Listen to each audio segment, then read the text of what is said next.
Pegasus के software के संबंध में विगत 2 दिनों से विपक्षी दलों के द्वारा देश के अंदर जिस प्रकार का वातावरण बनाने का प्रयास हो रहा है, यह विपक्ष के कुत्सित मंशा को उजागर करता है। जाकी रही भावना जैसी, प्रभु मूरति देखी तिन तैसी। कांग्रेस सरकार अपने समय में जिस प्रकार की हरकतें करती रही हैं, आज विपक्ष में रहकर के भी अपने उन्हीं मंसूबों के अनुरूप आगे बढ़ रही है।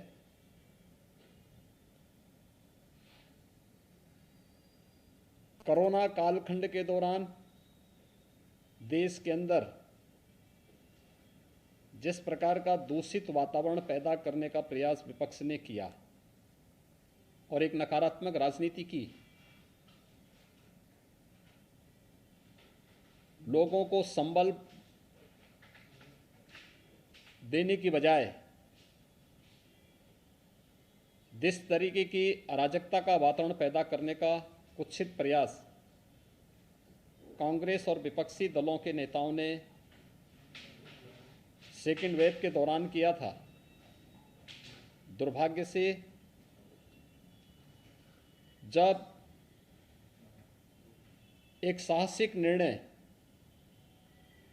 देश के संसद सत्र को लेकर के किया जाता है और संसद सत्र प्रारंभ होने के ठीक एक दिन पहले इस प्रकार की एक सनसनीखेज चीजों को परोस करके समाज में एक विषाक्त वातावरण पैदा करने का जो कुत्सित प्रयास हो रहा है, राजनीति के घटते हुए गिरते हुए स्तर को प्रदर्शित करता है। विपक्ष पूरी तरह नकारात्मक भूमिका में के साथ में है और उन अंतर्राष्ट्रीय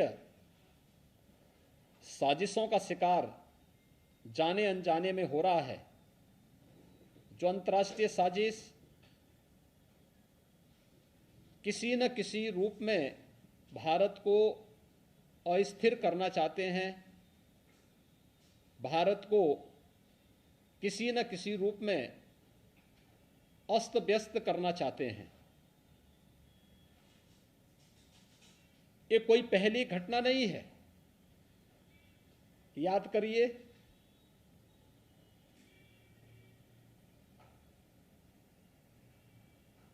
जो अभी कुछ वर्ष पहले 2020 में प्रारंभ में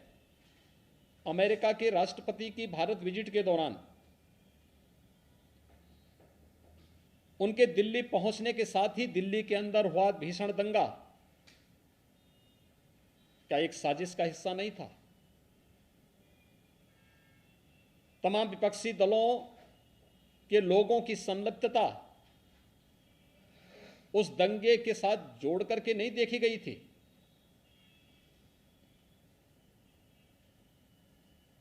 कोरोना कालखंड के दौरान देश के कोविड प्रबंधन को WHO और दुनिया के देश सराह रहे थे,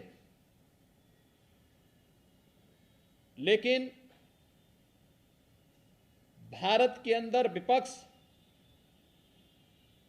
एक ऐसा माहौल बनाने का प्रयास कर रहा था जैसे कि सरकार इन सभी चीजों से अनभिज्ञ है और महामारी से लोग मर रहे हैं। अंतर्राष्ट्रीय स्तर पर भारत की छवि को खराब करने,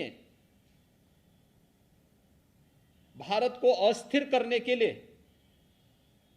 जिन मंसूबों के साथ विपक्ष कार्य कर रहा है, यह अत्यंत दुर्भाग्यपूर्ण है। अनेक ऐसे अवसर आए हैं जब भी देश के अंदर कोई महत्वपूर्ण कार्यक्रम होता है, उससे पहले विपक्ष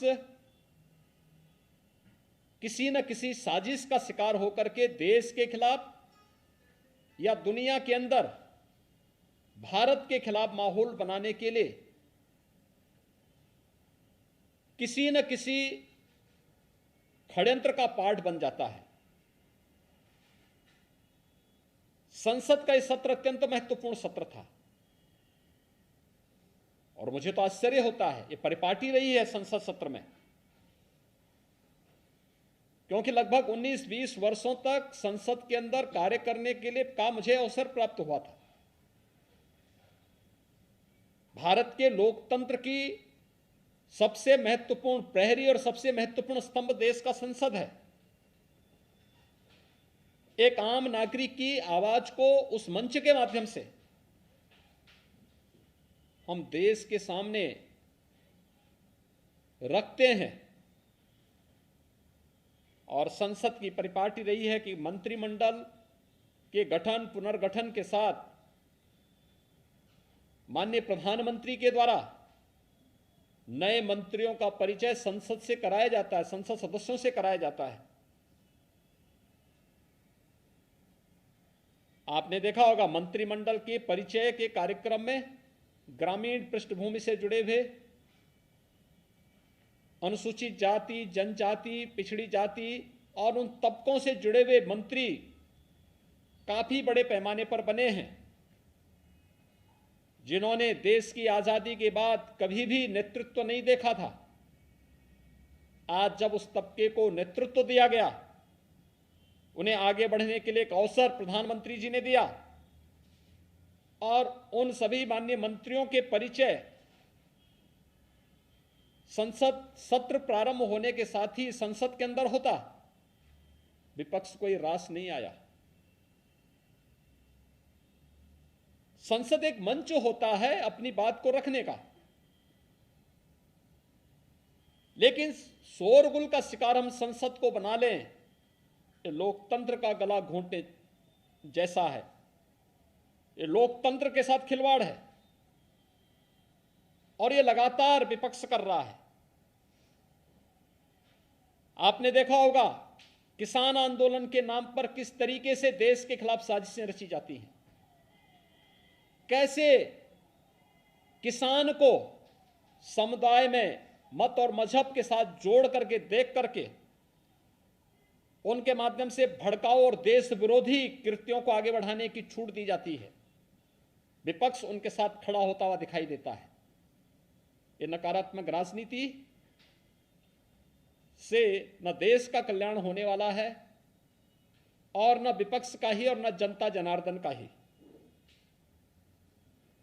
इस प्रकार की नकारात्मक राजनीति देश के अंदर वातावरण को विषाक्त जरूर करेगी, भारत की छवि को अंतर्राष्ट्रीय स्तर पर खराब भी जरूर करेगी। कोरोना कालखंड के अंदर विपक्ष के इस नकारात्मक रवैये के कारण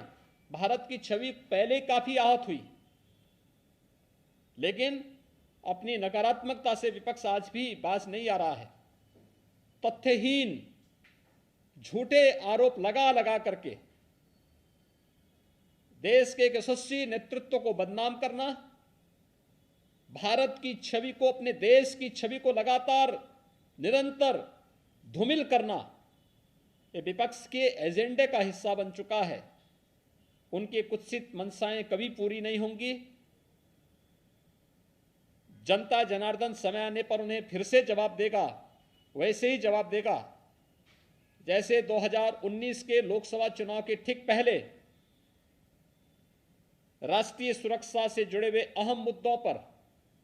राफेल जैसे मुद्दों को ला करके उस समय विपक्ष ने देश का वातावरण खराब करने का प्रयास किया था। बाद में उनको मुंह की खानी पड़ी थी, न्यायालय में भी और जनता जनार्दन की अदालत में भी। इस बार फिर से संसद सत्र के इस महत्वपूर्ण मुद्दे पर, जहां पर गांव के लिए, गरीब के लिए, किसान के लिए, नौजवान के लिए, महिलाओं के लिए, समाज के विभिन्न तबकों के लिए चर्चा होती, कोरोना महामारी को लेकर के चर्चा होती, वैक्सीनेशन की ड्राइव को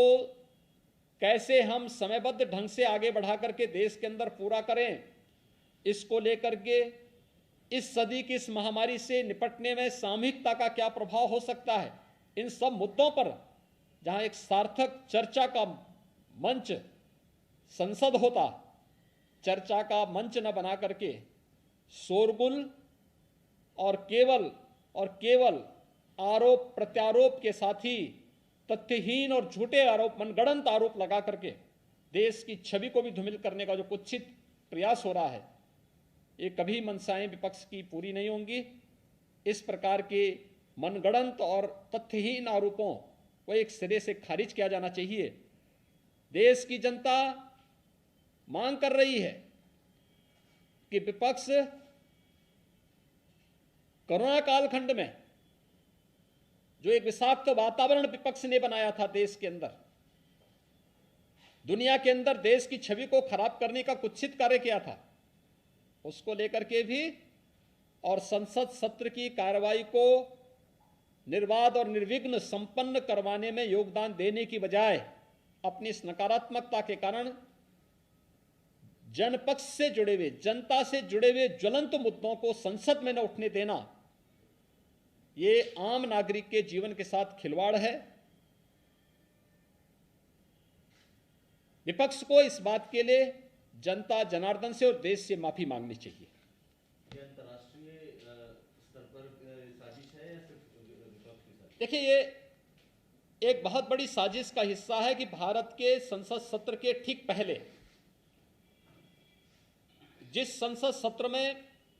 किसानों के मुद्दे को लेकर के, कोविड के मुद्दे को लेकर के और देश से जुड़ी हुई अन्य महत्वपूर्ण मुद्दों को लेकर के सार्थक चर्चा होती, तमाम ऐसे बिल्स थे जिन पर आगे चर्चा बढ़ा करके देश के हितों के लिए, 130 करोड़ लोगों के हितों के लिए कार्य होता, उस पर कार्य संसद में होने देने की बजाय विपक्ष जिस नकारात्मक भूमिका के साथ आया है, ये अत्यंत दुखद है, दुर्भाग्यपूर्ण है।